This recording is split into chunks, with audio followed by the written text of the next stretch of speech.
I think a lot of people are realizing that we need mechanisms. It's like we need to use technology to undo the damage caused by technology. Whether that's technologies that tell you how much you're using technology, the typical sort of breakdown, oh, you've been on the internet for 12 hours today, maybe you want to have a dinner, or just the ability to use like your screensaver to grow a tree. And then if you don't touch your phone in the meantime, and an actual tree, the tree grows to its fullest size in digital pixels, then a real tree is planted. So it's almost like we are still very much children and need these mechanisms to undo this damage. And of course, I'm not a Luddite. I think that we can use technology in a hyperhuman way, which means that we can continue to thrive, but also to continue to really become human. When I was first at Imperial College London, being paid to take LSD in hospital and to work on my creative projects, I was like, finally, it's come full circle. Whereas I'm actually legally being paid to trip in a British hospital. And actually, it wasn't the acid that was a revelation. It was the 1 hour long holotropic breathwork session that I had, which was the control group. And that was like game changer, because that was like a 5-MeO DMT experience that I was able to have just with music and my own breath. So again, very much shifting my entire worldview and building context, building this ability to be an overman, to realize that I have these technologies within me, which don't require anything else, but just require the knowledge to activate them.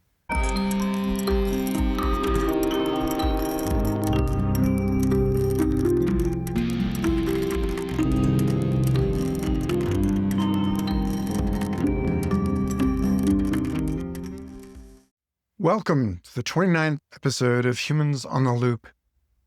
It's 2026, a new year and already a crazy one.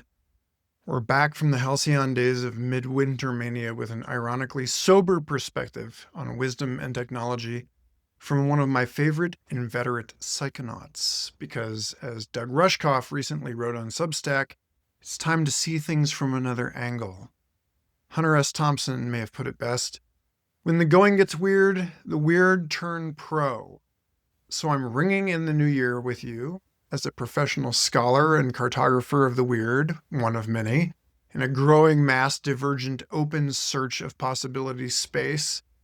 And when it comes to taking another angle on technology and humanity, I can think of no one more appropriate than Carl Hayden Smith, Associate Professor of Media at the University of East London, founder of the Museum of Consciousness at Oxford University, co-founder of the Cyberdelic Nexus.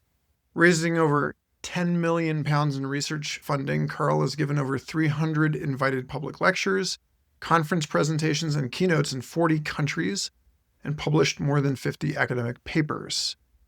His research interests include embodied and distributed cognition, context engineering, spatial literacy, Umwelt hacking, and sensory augmentation. He's also a director at Noenotics, where I sit on the advisory board, and the head of context engineering at Eleusis. His research concentrates on the relationship between technology and the human condition, exploring consciousness through multimodal lenses, including cyberdelics, psychedelics, and sound. In parallel, Carl is developing hyperhumanism, reframing technology as a catalyst for developing our own innate human abilities, rather than outsourcing them, as in transhumanism.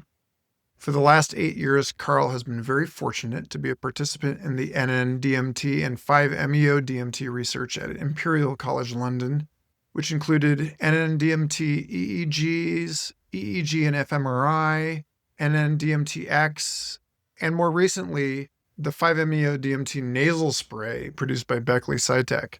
He was the first person in the world to sustain all 5 doses of NN-DMT-X during the pilot phase of the study. In other words, he's precisely the right person to get you thinking straight about our twisted reality. Big thanks to everybody who supports this show and my work in general, the writing, the music, the art, the community weaving. And a special shout out to new subscribers Henry, David, and Eric. Patreon and Substack are paying out about as much as they were before I had 2 kids and a mortgage, and this work is kept afloat primarily thanks to the largesse of a few heavy lifters. But I am immensely grateful for each and every one of you who chips in the ways you can. The paid support, the reviews, the tax-deductible donations, telling your friends. It's a weird thing to be such a social and relationship-focused person holding down this fort as a solopreneur, and especially so when it feels like the work that really needs to be done is between us. But that's why our monthly member hangouts are so wonderful. And the next one will be this Sunday, January 18th at 10 a.m. Mountain Time. Patrons will find a link to the call in the show notes. If you haven't tuned in for one of these, let me just say they are consistently magical, inspiring, and nourishing, and I always look forward to what emerges on these calls. And I have some more book clubs planned for this year to announce soon. So if you're someone for whom deep discussion on brilliant and edgy works is an essential nutrient, drop in at michaelgarfield.substack.com or patreon.com/michaelgarfield as suits you. And with that, I give you the eminent, the inimitable, the legendary Carl Hayden Smith.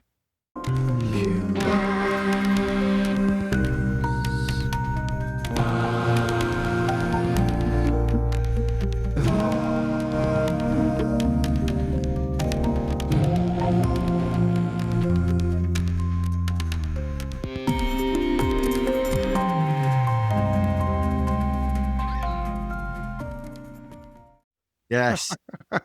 Finally it happens. Yeah, I imagine you are still scintillating from listening to Max Cooper's unreleased new album. Yeah, there was some really, I love Max because he's a scientist primarily, and he comes at this with a very unusual perspective. The new album is, there's some gems in there. Forward to getting to listen to it on my own sound system. I've just listened to it on the L Acoustics surround sound system. But anyways, let's talk about you. Let's start off with all of the silly stuff. Young Carl. yes. The embarrassing, awkward backstory. All right. Like, you got to trace the whole arc, right? You'd be like, oh my God, who is this guy? Yeah. So cool. Who does he think he is? Well, once upon a time. Yeah. So how far do you want to go? How far do you want to go back? I would say I became conscious at 28. So maybe we start there. 28 was the beginning. Been a head on a stick for majority of the time since then. I don't know if you've seen that experiment where you can get a tuning fork. I've got a tuning fork, which is the om sound, and you whack it on your knee and you put it on your head. And then it, depending on how sort of, I don't know, embodied you are, the further it will go down the body. Mine goes to about here still. So I'm still on that journey from the head to the heart. It might take the next 50 years if I'm lucky to have that long. But yeah, and some people it goes all the way through, right through into the ground. So I guess I'm starting to really value my body in a way that I haven't done previously. And I think it's high time to be embodied. And I think that, as we'll discuss, I think AI is a big opportunity now to get into the body and to really realize that's the only thing that's safe. Although organoids could be another conversation starter that may well happen. But yeah, I think that the typical sort of young boy, very awkward, but also very much interested in all the things. I got my first computer, I think at 8 years old. It was the ZX Spectrum. I remember the upgrade from 24K to 48K being the big news was that upgrade, which was huge. The abilities that you could have with that extra 24K was considerable. Then I got my next computer at 12, and I was I was doing nuclear physics at 12 as well as at degree level nuclear physics, obsessed with fusion and fission and all the rest of it. And I was very mathematical. I was into physics, electronics, computer science, maths at A levels, and then discovered cannabis at 17. Was like, oh my God, like there's philosophy and history of art. And so I suddenly became very much more using both sort of hemispheres. I then ended up in Iran, my first job, reconstructing the Palace of Darius in Persepolis, which was thanks to the dot-com bursting in 1999, which we may now see mirrored in the potential AI nuclear winter that may be upon us. But yeah, it was pretty severe. I remember doing my master's in Java programming, and everyone starting that program was on £140,000 starting salary if you finished your master's. Then the dot-com went west and everyone was stacking shelves. But because I had the art background, I got into a research project, which was 3D modeling back in the day using CAD and VRML to reconstruct an extraordinary site in the middle of nowhere, which is Persepolis. And I was working on the Palace of Darius. So that was my first real foray into academia, but also into 3D modeling, which changed my worldview. I did a whole TEDx Oxford talk on that. But it was a real game changer because it took me back to the Greek mystery schools, the orators never writing anything down, having these 7-hour speeches that they mapped that 7-hour speech into virtual architecture and amphitheater being typical. And so from that experience, I was then placing my PhD into these structures. So I carried on for about 7 years building out sacred architecture. I was in Yorkshire reconstructing 6 Cistercian abbeys, these massive like cathedral-like structures. And it made me a better driver. I could see further down the road because I was building all these structures virtually in CAD, but also in my head. And I then mapped my PhD into those structures in order to have it communicate with itself in a way that you can't do with 2D. And yeah, that's early Carl. At what point did the recursion and introspection start for you? Why was it 28 when you grew up? I don't know. I think I was very skinny and I discovered cheese.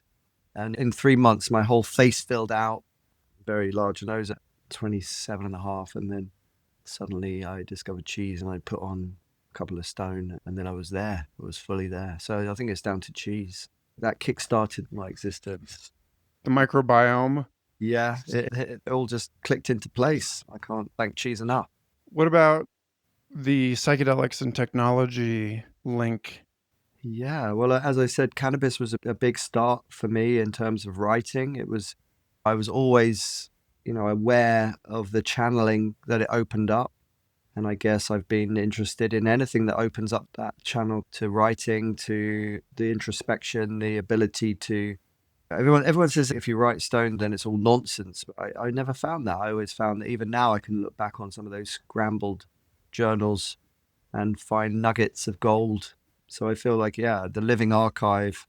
I was at my most poetic when I was 15. I always find that very interesting. That why are we so poetic at such an early age when we haven't lived yet? That yet we just spilling out all this poetry, and it strikes me that it just is more evidence that life is not linear, that there is no linear progress. It's more like a spiral where you're having these abilities and then losing these abilities and then maybe getting them back. And then it's all about this going backwards and forwards, but constantly trying to resolve things that you may have left unresolved. So I find that very interesting. And that's part of the whole journaling adventure, that you realize that you're not in this linear timeline. Well, there you go, adding a dimension. I think that's one thing you and I have in common is maybe I told you the first real serious encounter I had with an unidentified flying object was in 2006.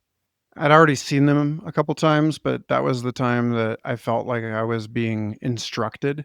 And what it taught me, among other things, was if you imagine a plane composed by 3 points as not just dimensions in space, but perspectives in subjectivity, then the synthesis of those points is figured by a 4th perspective that creates a tetrahedron. And that this is the way that the cosmos is constructed, that you just keep building out by adding a dimension perspective indefinitely. And they're like, so that's basically what couples counseling is, and that's what trigonometry is, and that's what radar and all this, like everything that is about orienting oneself in space and studying that the Jainist Anekantavada, the plurality of things, is about that.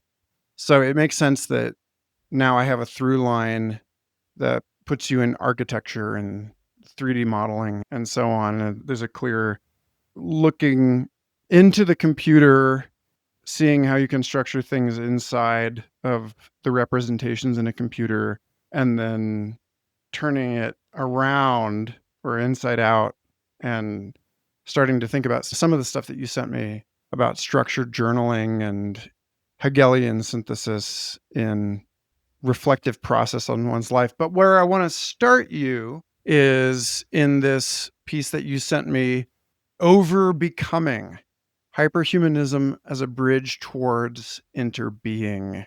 Because this being a show with humans in the title, you lay out a frankly absurd number of kinds of humanisms: trans, meta, post, over, hyper, etc. in this. And I think laying all of this out will give people a grasp of where you stand with respect to the metaphysics of technology and what we can do well with it and what we can do poorly, or what we can do very well but in a wrong-headed way. So have at it. Yeah, thanks. I think this is why I'm involved in technology and utilizing hyperhumanism. And if we just talk about hyperhumanism versus transhumanism, we're really seeing a push and an agenda which is pretty violent in terms of Neuralink. And we can argue that transhumanism is very much here. If you've got a phone, you're already fully kind of cyborg. And it's very hard for people to relinquish that addiction, that utility. And of course, I think that, as I mentioned, AI is an opportunity now to really return to the human project in a way that we haven't done before. And I think that, as I mentioned in previous contexts, I don't think we know what we are as humans. I think that there's a misunderstanding that we are these discrete entities that are humans. I think that we are, as we know, half bacteria and we are covered in fungi. So we are three queendoms enmeshed in this nested ecology. And the sooner we realize that, the sooner we can really progress, because we may not be human yet. And I'm very interested in the opportunities that this new sort of fork in the road gives us, where I think there will be, and you've got kids, the alphas, as opposed to the Gen Zers. What will the shift be in terms of their relationship to technology? Will they sort of downgrade from, it's interesting going to different cities and seeing how in London we're very technocentric, in Amsterdam they're more cautious, more in the world. And I think that there is this opportunity now to really question, what have we atrophied with these digital technologies that are very poorly designed? They're designed from a technocentric perspective rather than any kind of concern as to what is happening to humans as a result of using these things. And I always quote the idea that we're the love of your life walked past, but you had no idea because you're just stuck on your tiny little bit of real estate. It doesn't matter where you are anymore because you're on your tiny bit of real estate. So I think a lot of people are waking up to that and realizing that we need mechanisms. It's like we need to use technology to undo the damage caused by technology. Whether that's technologies that tell you how much you're using technology, the typical sort of breakdown, oh, you've been on the internet for 12 hours today, maybe you want to have a dinner, or just that kind of the ability to use like your screensaver to grow a tree. And then if you don't touch your phone in the meantime, and an actual tree, the tree grows to its fullest size in digital pixels, then a real tree is planted. So it's almost like we are still very much children and need these mechanisms to undo this damage. And of course, I'm not a Luddite. I think that we can use technology in a hyperhuman way, which means that we can continue to thrive, but also to continue to really become human, because I don't think we are. And I like humans in the loop in your context, because I think a lot of people are grasping that quite quickly. And hyperhumanism may not be the ultimate term. I like hyperhumanism, that we should be more humane to not just ourselves, but all the other kingdoms, queen of which we are one of six, as we know. I don't think the wisdom is with humans. I think that if you look at the mycelium underneath everywhere we walk, their default mode network is to share. As soon as they're in abundance, they share with not just their own kind, but with the trees and the plants. So that's the ultimate trip, to see that wood wide web in action, and to understand that the mycelium have survived 5 mass extinctions whilst we caused the 6th. Where is the intelligence? If we are looking at AI as everything's all about intelligence, but that's not what it's all about. What about wisdom? What about all the other things? I don't see a lot of wisdom in our human space. I have a lot of people criticize this focus on nature, and a lot of people want to go post-biological. I think that's, again, the big narrative. It's not, we're just here as a stepping stone to produce the general artificial intelligence, and then we just either maintain the machines or we get out of the way entirely because we'll be just taking energy from them. And people seem to be like welcoming that. And I'm like, really? I mean, in the same sense that we are now giving the machines the opportunity to be poets and musicians, surely that's what we want to do, isn't it? So I appreciate the way that you anchor all of this in Friedrich Nietzsche. And I'd like, if you will, just in brief, to explain how you lay your thinking onto the thinking of Nietzsche and Yeah. how his work pertains to this conversation. Yeah. The reason why it was linked to Nietzsche in that context, anyway, because it was an anthology on Zarathustra.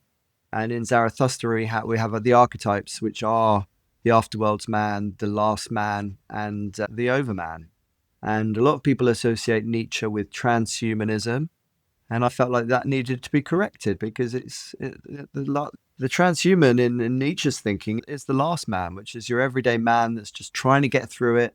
Who doesn't really want to be stuck here in meat space. We're just waiting for Godot, anything to blunt the instrument and to nullify or to just to numb themselves into oblivion and not really realize the jackpot win that it is to be human. The afterworld's man is living for the afterlife. All the virgins that you're going to have access to when you pass is the afterworld's man, the religious man.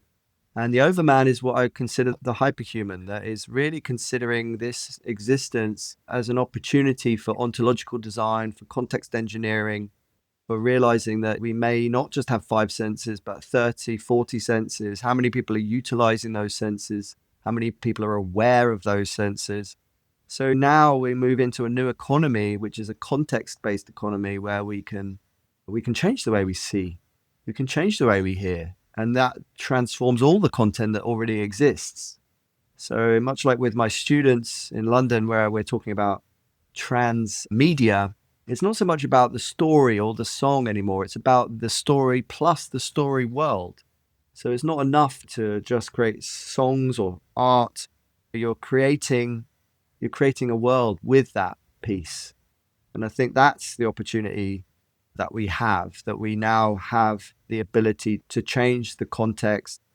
And of course, you can do that in multiple ways. And I'm documenting as many ways as possible with this project Holotechnica, which you're part of, which is you're either using your endo technologies, which are your typical fasting, your breath work, your meditation, your anything you can do without any external technology needed, everything you can do on your own. Then you have your traditional plant medicines and entheogens and all the research chemicals, et cetera, et cetera. And then you have your cyberdelics. So these are the tools. Some of them create context more effectively than others. When I was first at Imperial College London, being paid to take LSD in hospital and to work on my creative projects, I was like, finally, it's come full circle. Whereas I'm actually legally being paid to trip in a British hospital. And actually, it wasn't the acid that was a revelation. It was the 1 hour long holotropic breathwork session that I had, which was the control group to the acid. And that was like game changer because that was like a 5-MeO DMT experience that I was able to have just with music and my own breath. So again, very much shifting my entire worldview and building context, building this ability to be an overman, to realize that I have these technologies within me, which don't require anything else, but just require the knowledge to activate them. And so, yeah, Nietzsche talks a lot about amor fati, the eternal recurrence. And I think that let's maximize our days. Let's not just try and get through it, but realize that we have the potential to become overmen, to become gods. But let's not go down the Atlantis route where I think that this is the real challenge at the moment, that we may have seen entire civilizations wiped off the face of the earth because I don't know, there is no they, who knows? But I just think that when you go to ancient Egypt and you see the kind of technologies that were present, that must have been present to build these structures, we're maybe still cavemen in relation to our ancestors. So that's what I find fascinating. So, among the principles of hyperhumanism that you list here, and bound by this idea that rather than trying to escape our humanity into technology, hyperhumanism is about a deeper embrace of it, and therefore implies we may not even be fully yet. We may not even know what that means. Mm. These technologies of reflection. So you have one of the principles is, as you said earlier, the human being results from hybridization, that we are already composite entities. Hmm. And so, yeah, one of the things that I'm exploring in this, and that you've already paid care to highlight, is that this is not the rejection of technology. How could you? The technology, as you and I use the term, is so broadly defined that it includes things like your own ability to operate on in your body. But specifically, this idea of hyperhumanism technology acts as a temporary and supportive container, scaffolding that nurtures the development of new skills that are innate and currently unexercised that we can reignite to regenerate a form of human enhancement prosthetics. It's funny because, when you say we're like cavemen to what we could be or possibly even were, that seems to be due to the fact that if you think about like physical therapy, there's a huge conversation in the States right now about the healthcare system and keeping people sick for life. And this idea like, oh, well, I've introduced something so that now you are both more and less. Freud talked about this, like the way that the prosthetic, as this frame introduces it, diminishes us as it magnifies us. And so I'm curious, because I think you and I both know that this is not something that is necessarily a property of the tool, but arises in a way between us. If a hyperhuman includes technology, that there's a hyperhuman way to use a phone or to use AI or whatever, and then there's the transhuman way. The big question I want to linger on with you is one of what the difference is, because yeah, we can design tools that are easier to use in a way that gives us new abilities without coercing us into dependency. The human on the loop piece, which is kind of related to the amor fati thing of Nietzsche, is like, well, this is what we have. Like, we are already here. Decisions have been made, and you're never entirely out of the loop, but you're never entirely in the loop either. How do we get on the loop in a situation where we were off the loop without deluding ourselves that we were in the loop, or that we can achieve this sort of transcendent power, the pursuit of which just draws us ever deeper into chaos and instability? Yeah, I think it's, for one thing, it's not all about transcendence. I think that's a fundamental error. I think it's as much about inscendence and going into our darkness and into the earth. And we're constantly trying to peek beyond the veil. DMT Extended is a great example, right? Where we now have a technology that could easily be used in a transhuman way, where we go hikikomori and we eject or reject our humanness in favor of living in hyperspace, because we know that there is very little tolerance to a continuous infusion of DMT. We know that you could be, as in Andrew Gallimore's vision, you could be kept in a pod, a suspended animation, where you are controlling your own dose. You're coming across entities. You're having these incredible meetings. You're bringing back languages. You could either do that for the benefit of yourself or the benefit of the human race.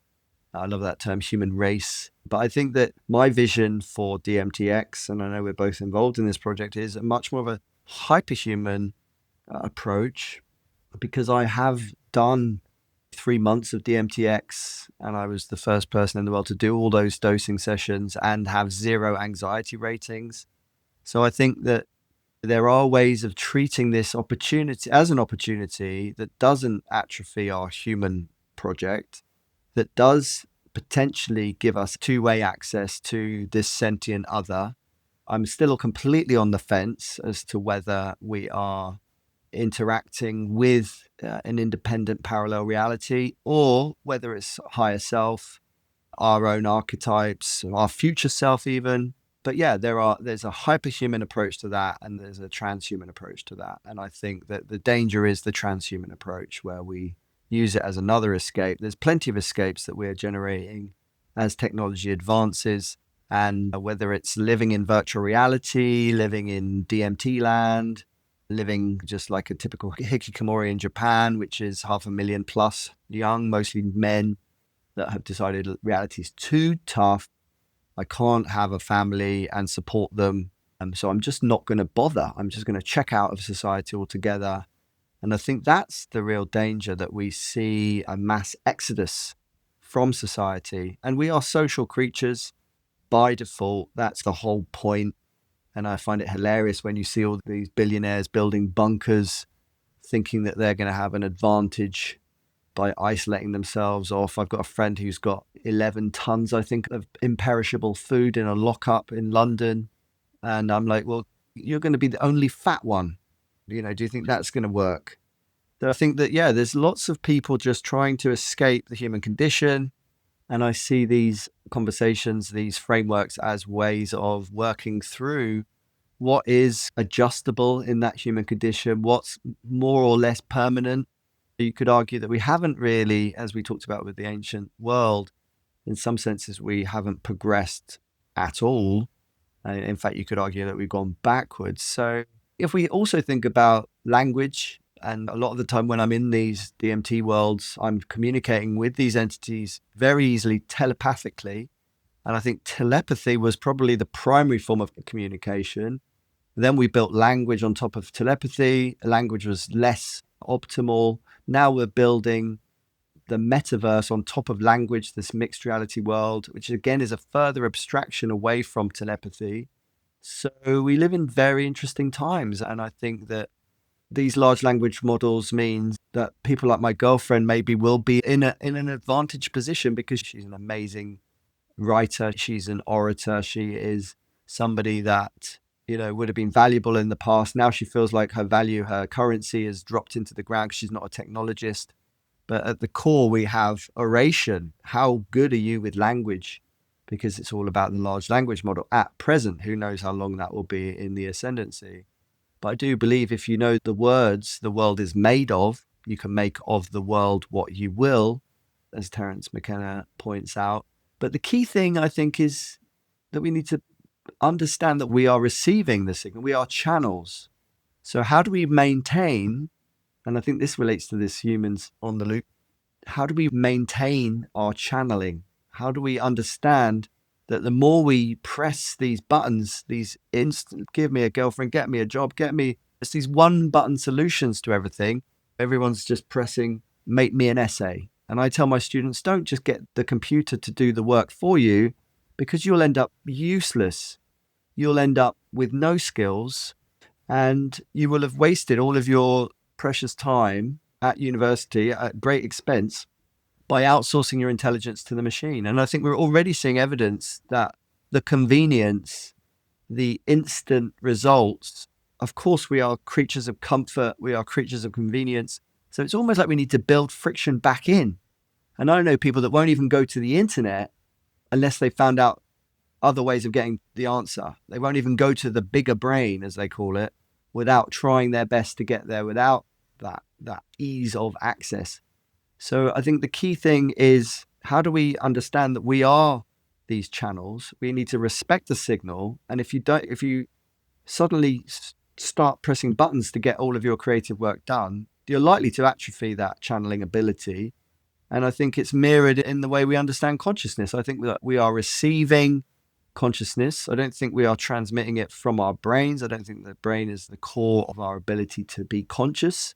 I come from that sort of perspective. But yeah, how do we build friction back in, but understand that life is hard? And how do we maintain our willpower? I think is central here. How do we maintain our will to thrive, not just to survive, but where's the human flourishing? And not only that, but what am I doing now that will benefit the next 5 generations to come? I think that's a great frame. Think about what are you doing now that will benefit not just your family, yourself, your community now, but the next 5 generations to come, and then the next 50. So that's really where I'm coming from. So to make this a little bit more tangible, if I think about what it means to rediscover our humanity, you bring up John Vervaeke and the notion of transjectivity, something I adore. And it gets back to this notion that part of what it means to be human is to be inseparable from, it's an act of reconciliation.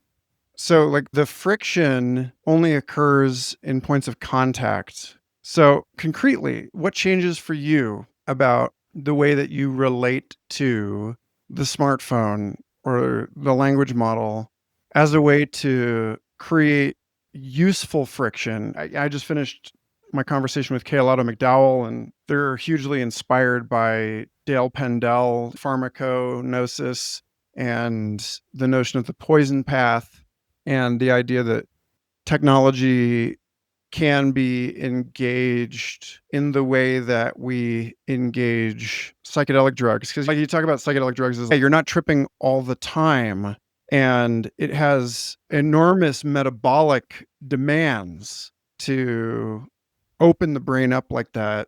So there are situations in which that is good. It's instead of thinking of technology as the enhancement of our leverage, thinking about technology as the ability to help us structure ourselves. And this is where we might as well just put the other foot in your piece on Hegelian journaling, because I was reading all of this and I was thinking this has a lot of resonance with what I hope more people start seeing as the real utility language models. You use Joël de Rosnay, I hope I'm saying that right, the macroscope, Yeah.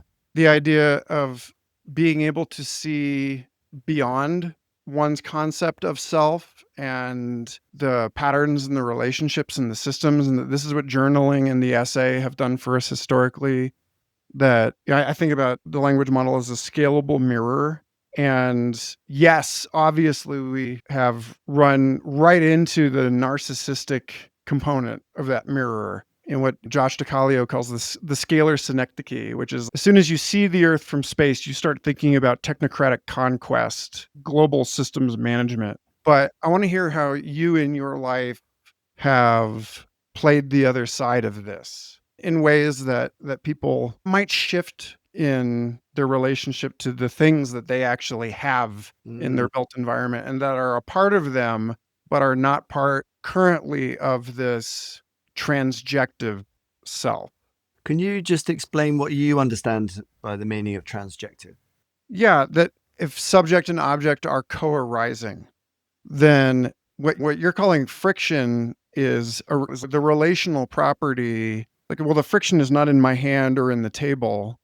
And none of this stuff is. You make a point that in your work that I make a lot, which is we're already in VR, Yeah. that this is the way that the brain presents phenomena.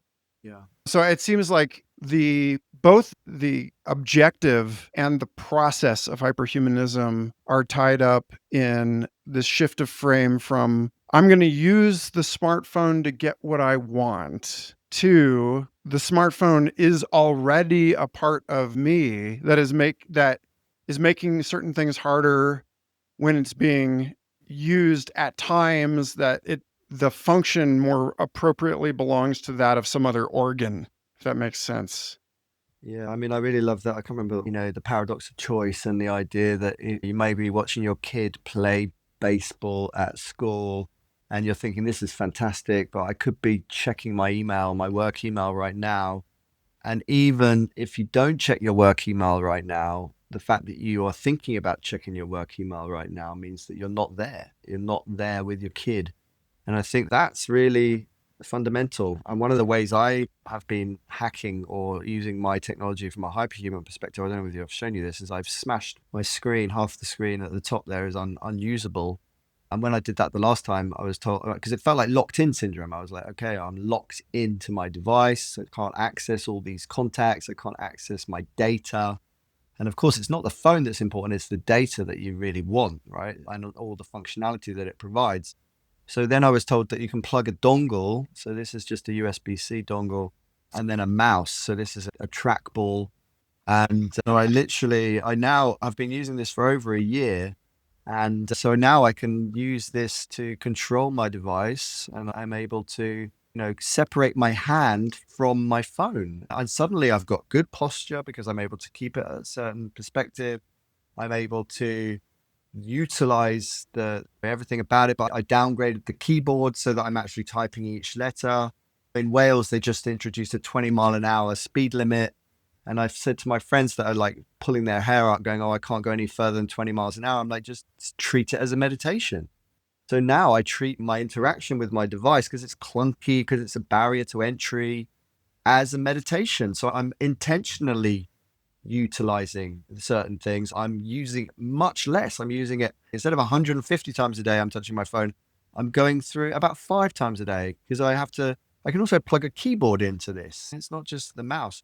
So now I'm only interacting with the globe, right? That's a whole new range of muscles are being brought in. I got rid of my repetitive strain injury. My arm was freezing up to the point where I couldn't use it anymore. Now I've completely got rid of that in 1 year of using it. This was initially a massive trackball, bigger than this one, that I was walking, and it was lit up. And I was walking around, going on the underground in London with a big red button for at least 8 months. And nobody said a word. There was not a single tap on the shoulder to say, what are you doing, sir? What is that huge red button? Like, as if there's nobody watching. Of course, if I was Muslim, it'd be a whole other story, I'm sure. But this is just one way where you can get your life back, and you can still have the access to the technology, but you remain in control. It's a simple device. It's 20 quid and I refuse to go back. And in fact, I could upgrade my phone, but I don't want to, because the temptation, I have to have this. I can't use this device without this because it's smashed. So I'm either encouraging everyone to smash their screens, to force them to become hyperhuman. But this is a really tangible example of how we can get our lives back. I know so many people that are just scroll dooming. They either keep their phone in their hand permanently. It's like an appendage. It's like an extension. And it's terrifying how we've been suckered into these terrible devices. Now it's just another object. It's not my other half. It's just this barrier to entry that I've created that really has worked. It has had a tangible effect on me that I feel as if I've become more analog. I've got more agency as a result of this smashed screen and this dongle. But you're right, we are already living in VR. Again, if you look at my TEDx talk at Oxford, the fact that we look in the mirror and we don't see ourselves as we are, our image is flipped, and other people see us as we are. Other people hear us as we are, but we don't. We are fundamentally removed from our reality, from our own self. And then we're stuck in these tiny bits of real estate. We are stuck in social media. In the pandemic, we were stuck without any optic flow, which is this movement through space. When you move through space, you're activating optic flow. And without that, you become a goldfish. You lose your ability to think. It's a bit like when you sit in front of a screen all day, creativity's dead. It seems to just vanish. So there's a direct link between movement and creativity. Again, another hyperhuman principle, be in mood. I would love to have the ability to be on a treadmill, constantly in movement. I know that if I had an accident, I had a bike crash years ago now, but I couldn't sit down for 3 years. No sitting. It was amazing because my health improved no end and my creativity improved no end because I had movement constantly in those essays. If I look back on that time, I was like probably at my, not a peak, I wouldn't say, but I was certainly going places. And I would look around, everyone on the tube scrambling for a seat to sit down for 5 minutes between stations. And it was mad, but it was an amazing insight into this connection between movement and creativity. Yeah, you're one of the first conversations I've had for this where I'm at my standing desk. Yeah, nice. And obviously, I very much appreciate that.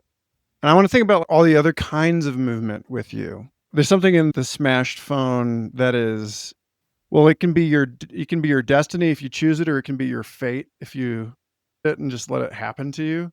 And you've embraced it after the fact. There's an opportunity for people to catch it in the moment that I'm really interested in. And so the other axis we could rotate on is, and I feel like I'm getting ahead of myself in this, but like I really do want to hear you talk about Hegelian journaling and then link it to the idea of the language model as a tool for thought and how it can help us structure our knowledge and discover new things about ourselves in better ways. That rotation, just to be super clear, maybe from having the machine spit out the writing that you want to having the machine to your writing and reveal patterns in it you might not have otherwise noticed, or to, who was it recently I was just reading, oh yeah, Charles Eisenstein said he tried to get ChatGPT to write an essay in his style and he was like, oh, it was hackneyed and awful, and he's like, but I realized sometimes I'm like that.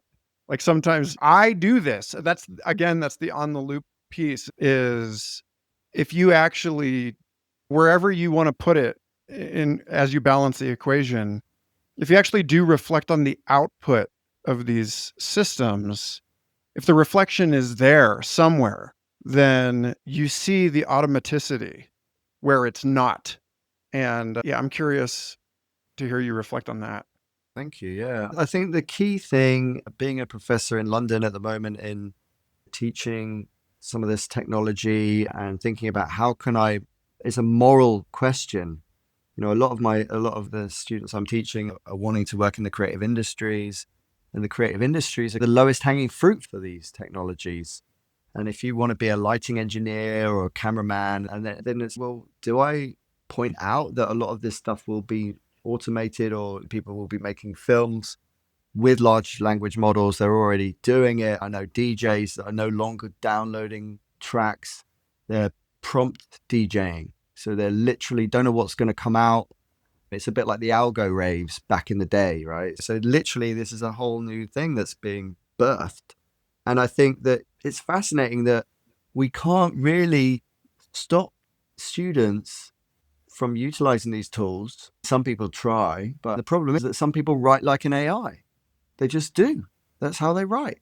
So it's very difficult to police, and whether we should police it or not, that's why I say it's just your, like you say, having the machine attend to your writing, enabling you to reflect. I think that's, again, we'll start talking about the journaling, but the ability to reflect on your own creative output, as long as you are still creating, as long as you're still tuning in and receiving the signal, I think that whatever tools help with that, the better. I think that's the thing. As long as you feel good in yourself, that you are still mastering the technology. The technology is not, you're in the ascendancy, not the technology, I think is critical. But I see a scenario where a lot of lecturers at the university are like getting so pissed off because all the kids are now writing their essays via ChatGPT or whatever.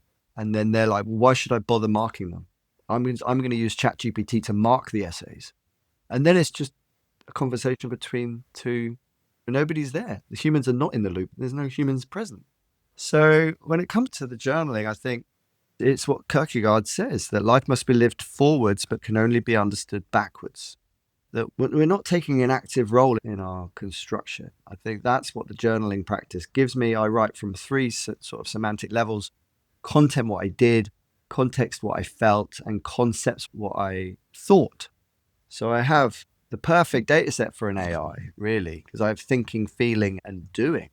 And it's multimodal. So all of the ideation is handwritten, because there's something about writing by hand.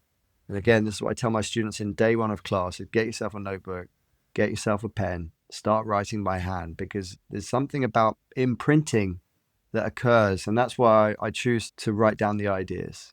They stay there. There's an imprinting going on. The doing, the to-dos is the content. That's all written into a Word document, really enough, roughly around 3 million words long. It's 38 years now that I've been writing my diary. And it's an extraordinary resource because it's keyword searchable. And then the context, which is all of the mood, all of the emotion, that's captured in photographs and videos and some audio recordings. And I've been writing a Facebook for 20 years, and Facebook is its own beast because I don't write anything personal on my Facebook. It's all about, again, ideation. I'll come up with a term like context engineering, and then I'll create an image and say, this is context engineering. And then the next day I'll have another image, and then another image, and another image. And then people start sending me examples of context engineering. They'll be going, is this context engineering? I'm like, yeah, you got it. And then I'll be invited to Japan to do a whole symposium on context engineering. And that's what I think we should be using these social medias for, is creating our reality. Context engineering. This is exactly the point, right? Whether it's double consciousness, creating these literacies that you actually then create movements. I think that this is part of it. And you're all, obviously, all my chat, all the social media chat and everything else. This is all something that I can take as cross sections.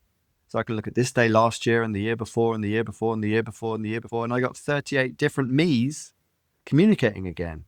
And as we mentioned earlier, different skills occur at different times. You know, I was most poetic when I was 15. And then I'm probably not very poetic now. But it demonstrates the spiral, that we are going in a spiral through life. And much like that's reflected in the cosmos, right? So that we're on planet Earth. Spaceship Earth is also moving in a spiral through space. So it's almost like revealing the cosmic structure that I'm getting as a result of journaling. And, you know, I'm very much in this reflective shine, as Hegel talks about it, that it's work. It's a lot of work but it doesn't take a lot of time because it's something that I've automated. And I've become a detective. I can become a detective because I've got the data. I can become a detective in my own life. I can create the overview effect. I can jump out of point of view and go into field of view. At any point where I lose perspective, which is twice a day, I can see I'm on the path because I've got the data. A lot of mental health is a direct result of not having any perspective or any ability to regain your perspective. So even if I'm having a shitty day, I can still see, shit, I've done all this month. So I think wisdom is gained. And as I mentioned, it's not all about intelligence. I think wisdom is gained by taking this higher order perspective, this overview effect, and also making sense of your life as a whole. Going back to that transjective thing, I can get this journal gives me a real sense of not so much, it's kind of purpose. It's this, I'm writing my diary in order to live my life, and I'm living my life in order to write my diary. I can't have the same material every day. I need new material. I need to maximize my day. As in Nietzsche's Amor Fati, Nietzsche talks about the eternal recurrence. And the eternal recurrence is maybe you don't reincarnate. Maybe, just maybe, you have the same life over and over again. And even if it's not true, imagine it is. Imagine that as the operating system, because that means each day is infinity. So make sure you want to do what you're doing forever. And that's a really amazing way of understanding that you don't want to fuck up, even on a daily basis. So it also really, I think it comes down to balancing the Tantra and the Sutra. We talk about the psychedelics. I'm very strong when it comes to having time off from any journeying, because otherwise it's just epiphany porn. Unless you action the insights that you gain in these higher realms or lower realms, whatever, in the ascendants, then you're just pissing in the wind. I think you need to really go out there for a specific purpose, maybe go into DMTX for 6 hours, come back with a new language, come back with some sort of like, yeah. But I think the dynamic range of our human existence is to have the highest highs and the lowest lows, because that's what gives you your human character, your canvas. And you want that to be as wide as possible, really. And this is the problem with SSRIs, that people are narrowed in. They're locked into these very narrow perspectives. They can't feel the highest highs. They don't get the lowest lows either. But I think there's a great cost at that. So what I did is the content, what I felt is the context, and what I thought is the concept. So I think that structure is really helpful. And again, it's not, I only write for 5 minutes a day. I only write what I did at least for 5 minutes a day. Everything else is automated. But it does give me this superpower where I can say I've been in a relationship for a year. I can read that entire relationship in an afternoon and I can get a bird's eye view over it. I can start to see pattern recognition and stuff that I would never see in real time. And I think this is also reflected in social media, where you can see on Facebook, it used to be called Memories. It's now called On This Day, where indeed you're going through a cross section of your timeline. So you see this day last year and the year before, and the year for however many years you've been on Facebook. So it creates a feedback loop. It forces me to live. And I think that there's nothing more useful than that. And in much the same way where you take photos and you think, am I ever going to look at this again?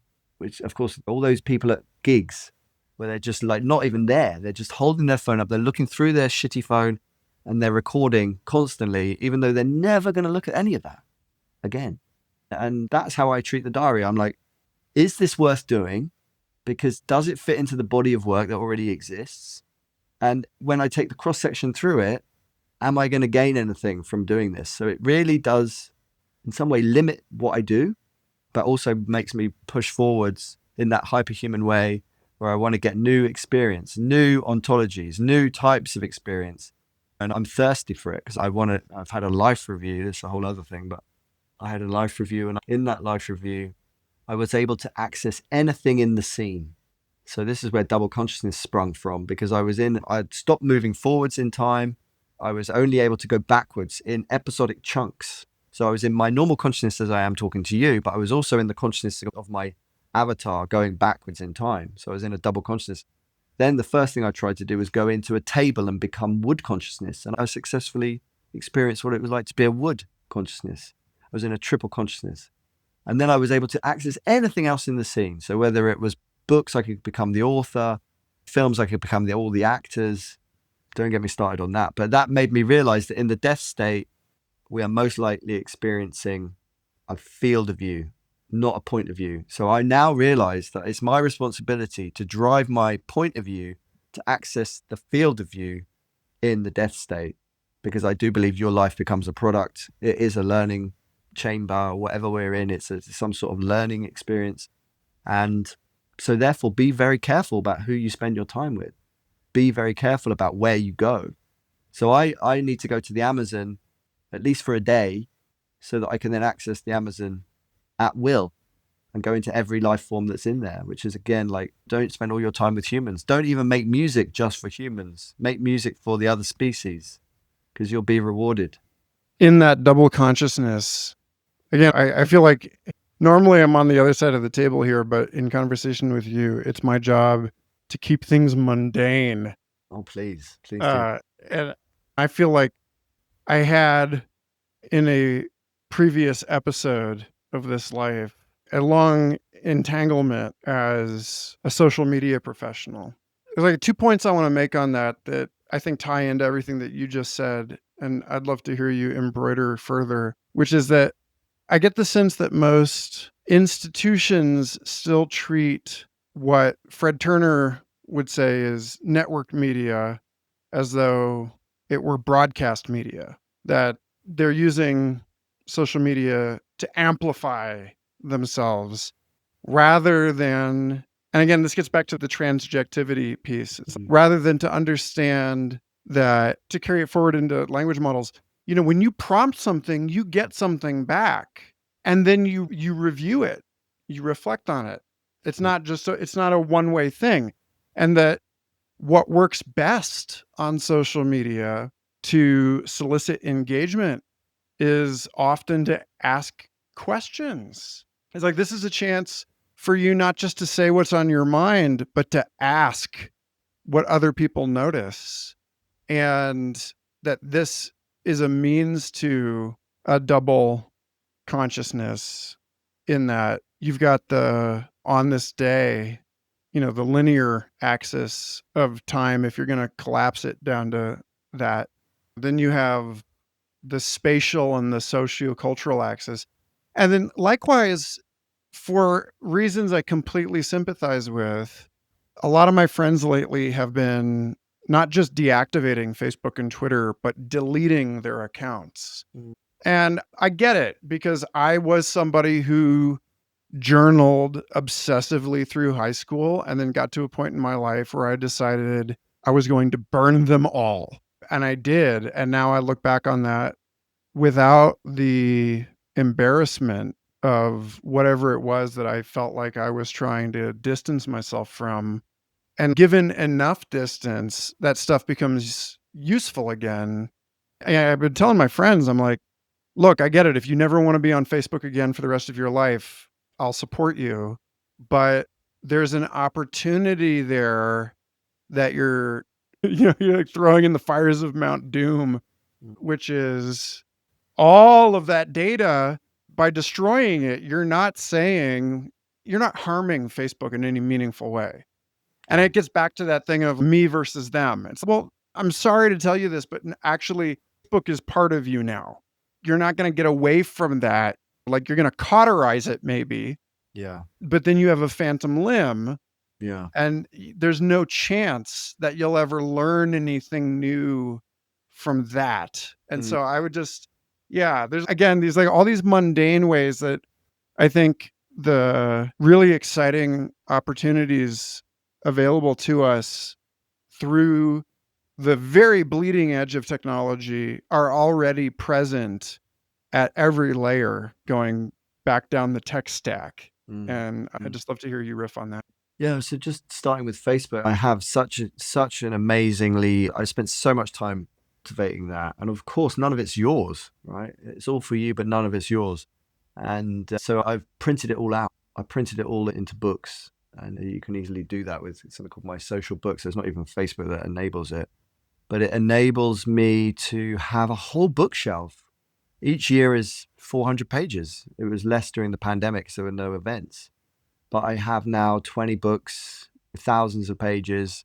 And what's interesting about it is that each post in that book has a QR code, so I can go back to the digital from the analog. And I find that super empowering because now even if for whatever reason I get thrown out of Facebook, I've still got it. And I really value that journey. It is a journey that I've been on. And Zuckerberg, God bless him, like you say, he's created a huge opportunity for me. I even met my girlfriend on Facebook. So there's no denying that if you use these services in a hyperhuman way, you can really benefit and you can break the algorithm, right? Because the algorithm doesn't know what's going on. It can't operate, or it can't really understand how you're using it. And that's again this whole thing about technology. You don't know how it's going to be used. And that's made me very cautious about my work. A lot of my work has been using mixed reality to train astronauts or using psychedelics to change consciousness. And of course, all of that, I've been approached by the military many times to say, can we use your work? And of course, I always say no, but they'll use it anyway. There's no way of avoiding it. So no matter what we do, it's a triple-edged sword. I think that's the thing, the transjective thing. We're all in it. Even if your intentions are good, those can be bastardized. We're also media. The fact that I've got a bunch of talks online means that I can be cloned at any moment. My voice could be talking in other contexts that I'm not aware of anymore. In the same sense that a lot of authors would be horrified to see their books put through ChatGPT, but unfortunately your book is out there and it can easily be uploaded, bastardized, remixed. So yeah, I think it's a fascinating time to be a professor of media. It's almost ironic when we're all becoming media, and the media is the virus. I saw a T-shirt with media is the virus. I think that what's fascinating is that we don't know, we do live in a virtual reality, and we don't really want to get what we think we want. I think that's a Zizek perspective. So again, if you can reveal your own will to yourself, because we are living in these kind of obscure, in these obscure times and obscure worlds, there are certain people that can't forget anything, that they have these sorts of memories that I think there's only about 30 of them in the world, but they cannot forget. They literally have this problem where they can't forget. And I remember that terrible Black Mirror episode where there was this couple arguing and they were going, oh, you said this. And they were going, no, I didn't. And they were like, let's have a look. And everything was recorded because they were recording everything through their contact lenses. And of course, if we're unable to forget, it's a disaster. I think the only reason that we can have any kind of friendships is because we heavily curate how much time we spend with people. When you're stuck with somebody on a holiday or you're living with somebody, that's when you really know someone. Most of the people that you're friends with, you probably don't even know who they are. So yeah, I think that it's very important that we have these paths that we can really notice that when one door closes, another one opens, because often it's the case. But unless you've got that data set, you can't necessarily keep track. And I guess I'm aware that I only keep what I share, which is another big insight from journaling, is that I'm able to remember or find something if I've shared it with somebody. So it's a really, powerful thing to be like a mycelium and to share as much as possible, because we're here for such a short time, and it's 1,000 months. That's your 83 years, 1,000 months. And we think we're immortal. How many parties have you got left? How many good parties have you got left? And I think that's a real impetus. And it's like I've got like 10,000 vinyl records. When you've got 10,000 of anything, it really blows your mind, because I can only really play each record once. That's it. That's all I've got to do. And it's absurd to have such a record collection unless you can share it, unless everyone else can access it. And I know John Peel, God bless him, when he passed, his record collection was digitized so everyone could have access to his records. So I'm a hoarder, I'm a living archive, and it's all a bit of a paradox, because I try not to stop living. In fact, I hope to live to maximize my life in that 1,000 months. But it is a constant trip. Because you and I agree it's a constant trip. And because, okay, I want to give you two images here. One is tech bros microdosing in Silicon Valley to enhance their innovation, to juice the ideation process or turn up the temperature on search. And the other is people who have no choice but to adopt technology because otherwise they cannot compete in the economy. That they're homeless, but they need a phone. And this seems like a Mobius strip to me. The more I talk about those two things, the more they seem like the same thing. But then opposite that, across the diameter of the Mobius strip, is on both sides something like someone who got dosed at a party without their consent and ended up having a really good time, or someone who started going to yoga because they wanted to pick up chicks, but they discovered the power of the practice for their personal transformation. And what I would be remiss to neglect if I didn't land it here with you is something like, what do you offer for people who find themselves on either extreme? What is the way, if you are deluded enough into believing that you are off the loop or in the loop, what is the way that you get back on it? In my case, for instance, I can't stop my kids from watching TV. I can exert enormous effort to curate that more responsibly as a parent. I can introduce friction. I can make it a reward for chores. I can do all this stuff. What are like the other ways you see people who are in the situation? They are on the, whether you want to call it a hill climbing algorithm or gradient descent or what have you. What is the turn that you recommend to people? And can you give some examples of instances where you find yourself, like you did with your smashed phone, leaning into it and bring a new, in your case, literal axis of movement, being able to like actually restore lost motion to the arm? Well, I think I never rest on my laurels. I think I'm always actually in a poverty mindset, no matter how much success or whatever you want to call it. I think that we're in a time when, the poly crisis or the hyper objects that we're all embedded within, I feel as if you need to have this multi-perspectival ethics. You need to have this pluralism. You need to be as adaptable as possible.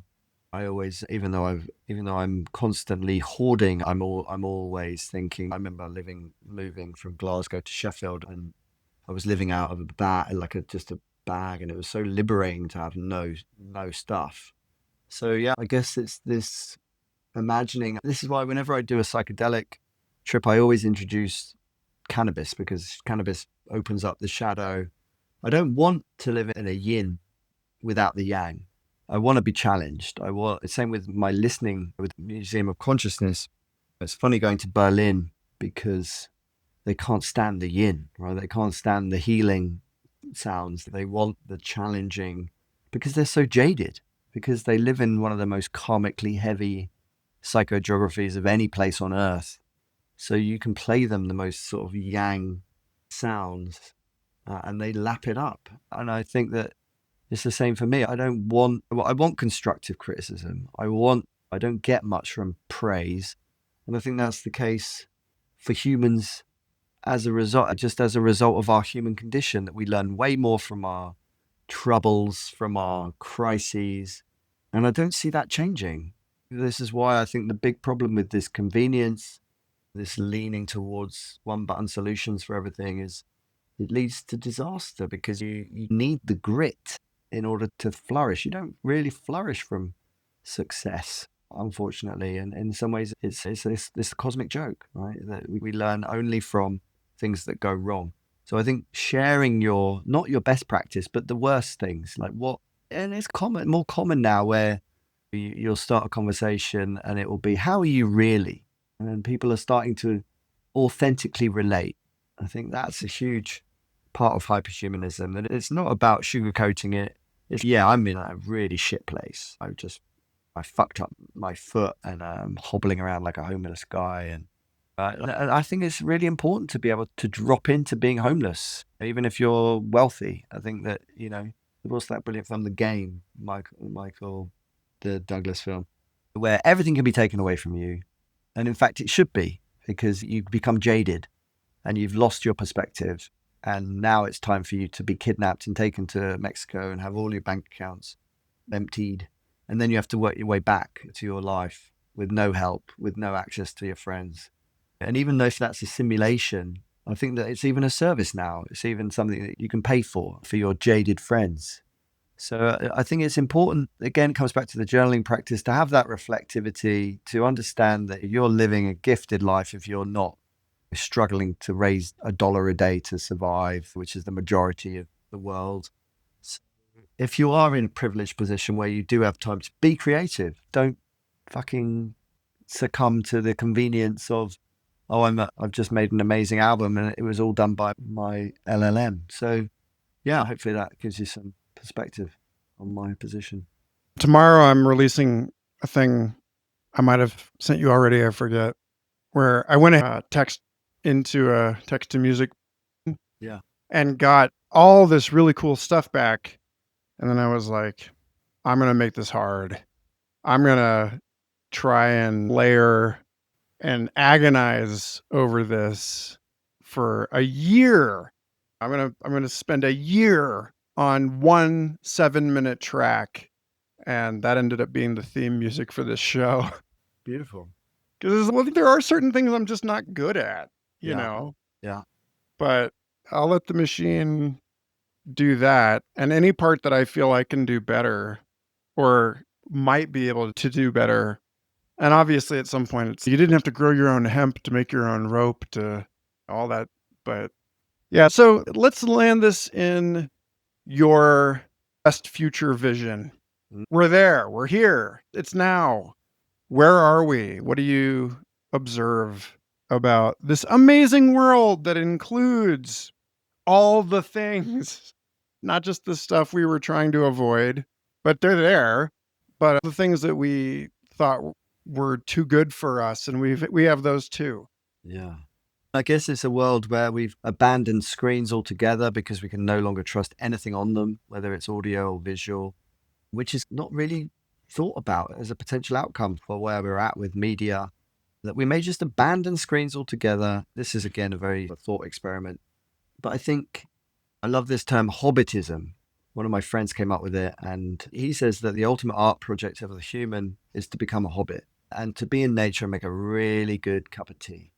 And I think that there's something in that. I think that maybe we've gone around the houses and we've created all of these things, but we already have it all within us. And a lot of my pontificating and coming up with all these different Polytechnica, and all these different things that we can do to change consciousness. For me, it's about how do we move away from this obsession with altered states? We move into a place where we can start creating altered traits. So lasting change that is meaningful, that is multi-generational, that will help the next 5 generations, that isn't just creating epiphany porn, which is never integrated. So yeah, I think let's really understand that we are in a nested ecology. We need to feel that. I think if we can use technology to understand that we're in this nested ecology, start to actually understand that everything's alive, everything's also a hallucination, and it's all you, and you need to, just be part of it. Try to stop being a part. You just gave me this idea.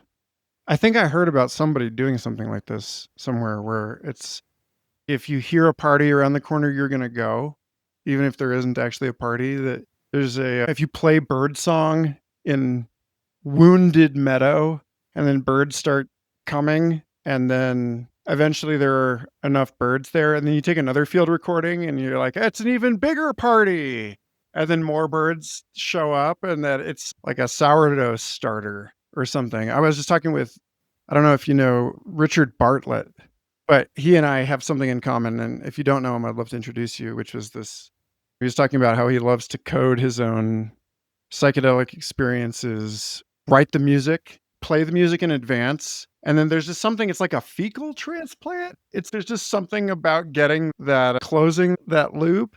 Gordon White says this about chaos magic also. It's like part of the magical working with sigils is that you kind of have to forget that what it was that you did. The intent has to cross the manifold for it to come back. Nice. And yeah, I don't know. That's just a lovely place to leave it. I love the idea of us not being the last on the biospheric dance floor, but the first. Yeah. Being like, hey, it's the right kind of deep fake. Exactly. Yeah. I think the key is that we need to make culture, continue to make culture, but make it not just for your own limited bandwidth human project, but let's start making culture for everything that is us, that is around us. And let's see what happens as a result of that. Well, I'm glad to be in whatever impoverished layer of cultural topsoil still includes both of us. Yeah, man. Let's live it up while we can. Thanks again for listening. Humans on the Loop is a listener-supported project committed to making public goods that help us dream better together. If you like these conversations, find a link to the Discord server in the show notes, subscribe and review the show wherever you listen, and consider becoming a patron at humansontheloop.com, where you will also find my enormous list of recommended books, an interactive knowledge graph, and years of provocative writing. Our next dialogue is with another hyperhuman marvel, the trickster octopus shaman bodhisattva known to some as Layman Pascal. Until then, stay tuned, and remember, imagination and attention are our greatest natural resources.